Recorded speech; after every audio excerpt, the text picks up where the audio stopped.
sanction université fii ñetti groupe la concerné benn sanction la pour ñetti groupe loolu fa mu leer parce que dañoo jàpp ni sanction yi koo dégg naa la non étudiant dañoo réew dañoo war a sanctionné alors demeewul noonu dañoo toppee pour 3 choses maanaam ñetti mbir ak ñetti coalition yu bokkul sax fu ñuy jàngee ñun suñu faculté fac droit ñaari coalition ñoo fa nekk mooy COCC ak la coalition gagnante mooy ñàkk élection yi ñun ñoo gagné élection yi beneen coalition bi mer dem di yàq université bi ñoom lu leen toppee lan la mooy yàq la saccage vandalisme loolu leen toppee ñoom mais ñun lu ñu toppee ñun mooy message bu ñu envoyé doyen di ko naan doyen yow daaw yaa ne woon yow compétent woon comment ça fait ko ren nga ñëw nga compétent ñun message boobu lañ toppee ñun message boobu toppee ñu parce que dañoo réew dañoo indiscipline dañoo yàq non non lu ñu toppee mooy message bu ñu envoyé doyen di ko laaj yow ko pika nga compétent. te message boobu da ngeen ko envoyé juste bi mu génnee pour annuler. voilà dañ ko envoyé juste bu mu annuler élection dañ ko envoyé message boobu noonu message collectif la ba pare ñun suñu camp ñu convoqué plus de 32 personnes jàppal na ñu convoqué woon yëpp dañ leen tàgg ñu si gën a ëpp sanction 5 ans la ñeneen ni ñaari at 2 ans alors que beneen camp bi moom bi doon yàq ba am ay image am ay vidéo am lépp ñoom lu ñu sanctionné matul 106 personnes 6. d'accord beneen groupe bi nag mooy ñi jël micro bi. voilà beneen groupe bi arraché micro bi boobu fac lettre la loolu ça n'a rien à voir fac droit loolu problème fac lettre la fee ñoom ak seen sanction tamit mais dañoo jàpp ni dañoo ñun sanction bi dafa ñëw globalisé ñëpp la jël daan leen ay daan alors que bokkuñ sax lu ñu toppee ñee ngir message la ñee ngir saccage la alors que ñee acte indiscipline la pour arracher micro professeur. d'accord yow lan nga jàngat ci sanction boobu li nga def parce que ñu bëri ñu ngi wax ni c'est arbitraire lan nga xalaat par rapport. non sanction bi kay c'est arbitraire sanction bi c'est arbitraire c'est anormal c'est injuste même professeur yi sax recteur bi la personne du recteur pour la première fois bu ko saisir ci question bi avant daani di wàcc dafa lire message bi mu ne message bi y a rien de menaçant dans le message là lii kenn mënut a toppee ci message bi professeur yi ñu saisir yëpp ba ñu gis bu ñu gisee message dañoo tiit ñu ne lii kenn mënul dàkk nit ci sur la base de ce message là c'est impossible. te ndax mën nga expliquer tuuti lu nekkoon ci biir message bi. message bi bu leen dem bu ne mën naa leen ko lire. waaw après dinañ ko jël. voilà message bi li fa ne dañoo ne doyen yow daaw bi la saisiré sur la question de se prononcer sur des questions électorales maanaam pour annuler élection yow da ngaa noonu yow sax yow nëw ci maanaam yow compétent woo sax pour di prononcer sur des élections là li la yoon sant mooy bi la campagne joxee ay résultats nga validé maanaam loolu la yoon sant mais yow amoo compétence pour wax ci résultat wala ni étudiant def ba gagner élection. d'accord yow yaa nekkoon coordinateur kii liste bi. waaw. ndax dañ la woo verbalement ni wala dañuy indi convocation. man personnellement dañ maa oo instruction parce que lan mooy procédure normale bi mooy yow balaa nga dem commission d'abord commission de discipline da nga war a jaar commission d'instruction mais première étape boo jaaree commission d'instruction ba ñu entendre la dañuy def lu ñu woowee procès verbal boobu la ñuy jël yóbbu commission de discipline. loolu mooy procédure normale bi mais ñun à notre niveau man comme man exemple man dañ maa woo commission d'instruction ma dem wuy ji ma dem ñu instruire ma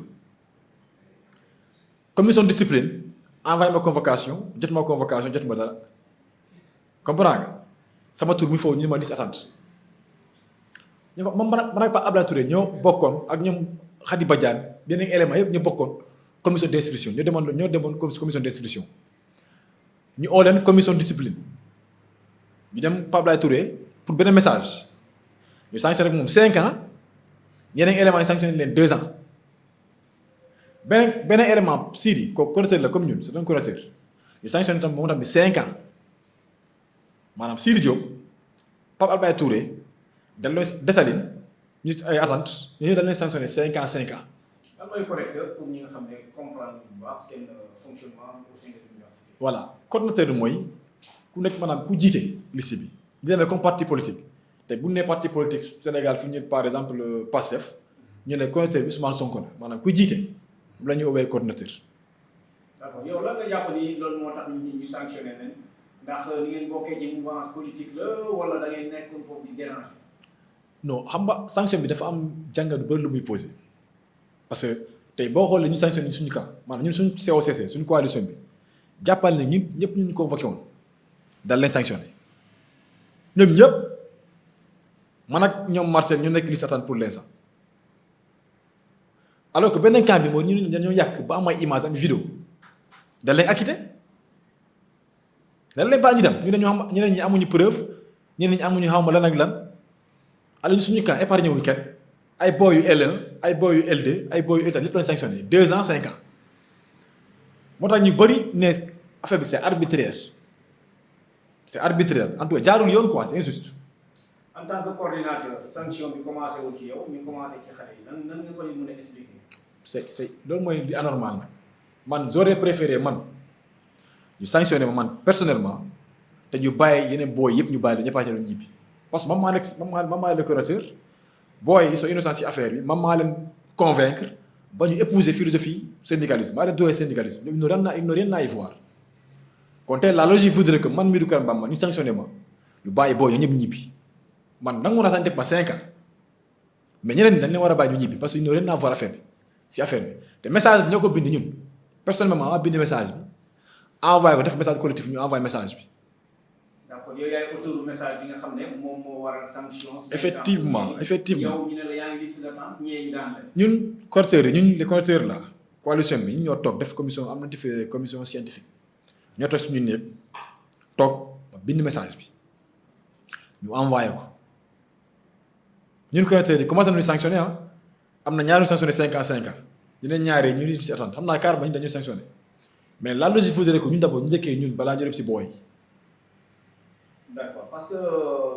Khadija mu ngi doon wax ni moom lu mu bokkee ci benn kuréel maanaam ci benn front waaye mooy waa FRAPP. kii tam bokk si ñoo lànk moo leen yóbbee loolu yow ci ban mouvance politique nga bokk. effectivement loolu tamit foog ñu rappeler ko gis nga ñun balaa ñu dem élection. il y a eu beaucoup de rumeurs ñu si biir élection sax am na nit ñi ñëw ba si ñu nee ñu yéen seen coalition bi mënoo leen gagné élection yi parce que seen coalition bi daanaka dafa regroupé activiste ay politiciens yi Pastef ay lii ak lii di wax lu ne balaa ñu dem élection bañ dem sax dem nañ ba ne ñun Pastef moo ñuy financé FRAPP moo ñu parrainé amul lu ñu waxul mais je tiens à préciser une chose. ñun si élection yi nous sommes allés avec nos propres moyens maanaam ñun suñu xaalis lañ jël ñoo cotisé ñu entre connecteurs yi dem élection amul benn autorité bu ñu jàppale si élection yi loolu faut ñu clarifier ko. deuxième des choses ñoom Khadiba Diagne ñoom Pape Abdoulaye Touré mais dañu am liberté bokk si ay partis politiques wala si ay mouvement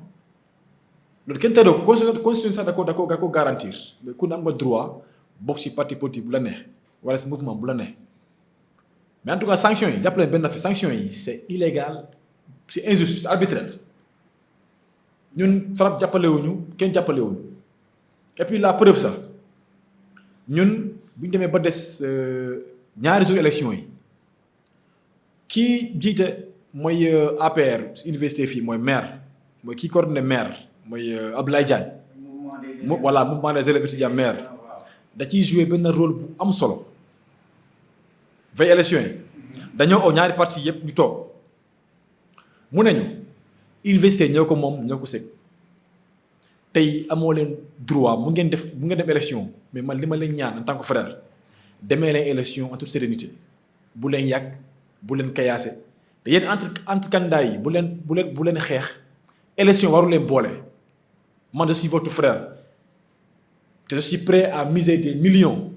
pour que université bi am jàmm mais kooku bu dee campagne dañoo bokkoon si ay partis politiques ay Pastef wala ay FRAPP est-ce que dina am jël temps wala am courage ñëw ba du jàppale moralement ak ay conseils ak yooyu yëpp ça n'a rien à voir FRAPP bokku ci Pastef bokku ci nañ ñuy bàyyi di xool du ñu xoolee comme ay opposants pouvoir ñu du ñu ay opposants pouvoir ñu nag ñi waa APR investir nañ ci des na rapport. Nous ne sommes pas une coalition d'opposition duñu ay opposants duñu dara